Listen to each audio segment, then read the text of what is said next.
Pushpa 2 cinema సంధ్యా theatre ఘటన కారణంగా తెలుగు రాష్ట్రంలో ఇకపై ఏ సినిమాకి టికెట్ రేట్ల పెంపునకి అనుమతించేది లేదని సీఎం రేవంత్ రెడ్డి తేల్చి చెప్పిన సంగతి తెలిసిందే. అలానే ప్రత్యేక షోలు ఉండవని కూడా ఆయన ప్రకటించారు.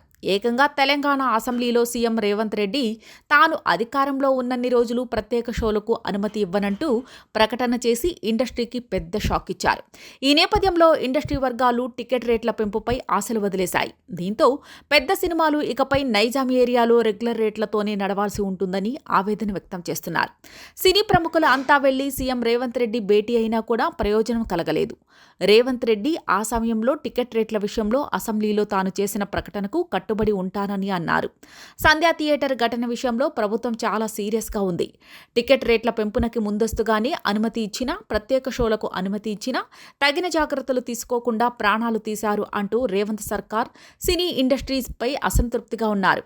అందుకే టికెట్ రేట్లకు అనుమతి ఇవ్వకపోవచ్చు అని అంతా అంటున్నారు.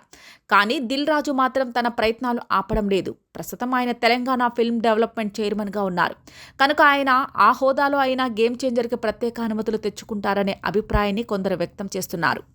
దిల్ రాజు ఇప్పటికే సీఎం రేవంత్ రెడ్డితో పాటు మంత్రివర్గంలో తనకు పరిచయం ఉన్న వారితో మాట్లాడారనే సమాచారం అందుతోంది. కొంత మొత్తంలో టికెట్ల రేట్ల పెంపునకి ప్రభుత్వం నుంచి గ్రీన్ సిగ్నల్ లభించే అవకాశాలు ఉన్నందున మరోసారి సీఎం రేవంత్ రెడ్డిని దిల్ రాజు కలవబోతున్నారట.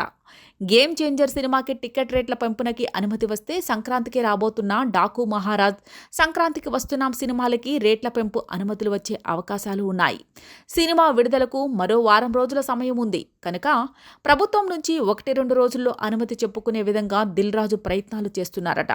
కానీ సీఎం రేవంత్ రెడ్డి ఈ విషయంలో చాలా సీరియస్గా ఉన్నారు. అయినా దిల్ రాజు తనదైన శైలిలో ఇండస్ట్రీ నుంచి మంచి కోసం అంటూ తెలుగు సినిమాలకి నష్టం జరగకూడదు అనే ఉద్దేశంతో అంటూ టికెట్ రేట్ల పెంపునకి అనుమతులు తెచ్చుకునే అవకాశాలు ఉన్నాయంటూ ఇండస్ట్రీలో టాక్ నడుస్తోంది. ఇప్పటికే ఆయనకి మంత్రివర్గంలోని కొందరి నుంచి టికెట్ రేట్ల పెంపునకు సంబంధించిన హామీ వచ్చిందని గుసగుసలు వినిపిస్తున్నాయి.